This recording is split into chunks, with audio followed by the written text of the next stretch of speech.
Good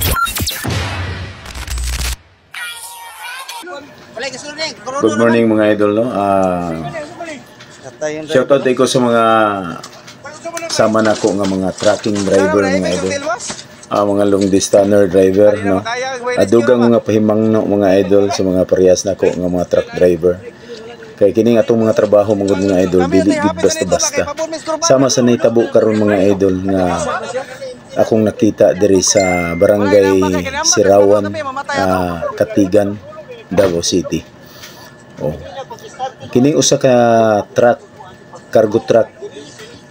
Kargado ni siya og mga baboy mga idol, no. Siguro na malit ni sila o baboy o i-deliver ni nga baboy. Dili ginato ma-tsansa ang usa ka mga panghitabo mga idol. Kining accidental nga mga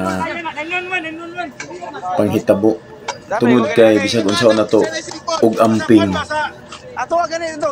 Dili ginato damhon nga moabot gid sa tuwa ang punto nga labi na og maubananta sa Dimalas sa Maniana. Mao ni ang hitabo sa usa ka truck nga nagkarga og baboy gikan sa maong lugar, no, barangay Sirawan, Katigan.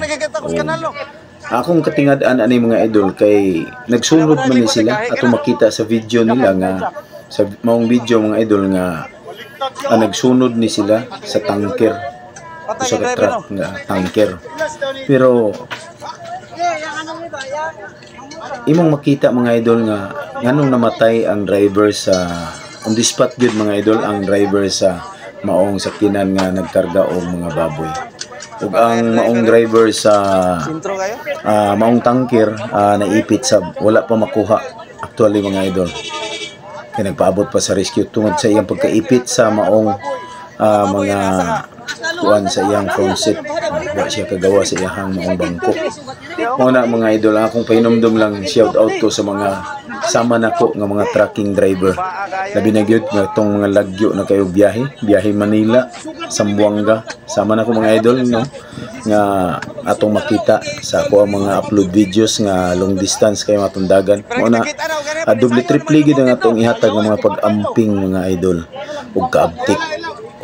Kung na may time nga bation na gid ta og duka, dili gid nato ipugos mga idol. Tinuod gid ay kay diha gid mag-cause ang maong disgrasya. Sama sa ako na time nga mopugos jud ko mga idol. Hapit na mahitabo na ko sa overview tong last week lang. Okay. Mo na nga ako mga pahimangno, no, sa ato ang tanan, hinaot nga kung mahimo lang ato yung i-double triple ang atong mga pag-amping sa mga sama na kong mga trucking driver tungod kay dili gid basta-basta ang maong ato ang panginabuhi mga idol, atong posisyon as a driver, trucking driver. Mo na nga unta double check kita sa ato ang before ta mo padagan sa atong mga sakinan, labi na sa mga brake. Mo na importante jud kay mga idol ang pag-adjust sa maong mga brake. Okay, adjuster, brake lining. Dapat yun naka-check kita bago ta mo travel. Tungod kay isa gina siya ang pinaka-importante sa maong sakyanan. Sa tamo padagan, sama na mo mga idol. Sa Team Yamana Transport, dili ka pwede mo dagan kung dili nimo gina-check ang imong kuan. Dili ka mag-ilis og lining. Mao na nga ako alang ikasadya sa inyo mga idol na sama sa nahitabo karon sa maong disgrasya sa maong lugar sa Sirawan, barangay Sirawan, Katigan. Unta ma-safety lang tong maong driver sa tanker tungod kay wala man siya on the spot yun, pero gani wala pa siya makuha mga idol tungod sa iyang pagkaipit. Og hinaot nga ma-rescue dayon siya mga idol kay need yun kayo nga makuha dayon siya tungod kay nag-bleeding na siya maayo. Dugang mga pahimangno lang mga idol, unta ang atong pagpadagan, drive slow gid dapat. Ug na naman kay maramdaman sa imong mga brake sa imong kuan ihunong gyud ang imong sakyanan. Mahibal-an naman na nato sa pedal mga idol kung unsay sitwasyon, reaksyon sa ato ang pagpadagan o minus na ba ang ato ang pag-brake tungod kay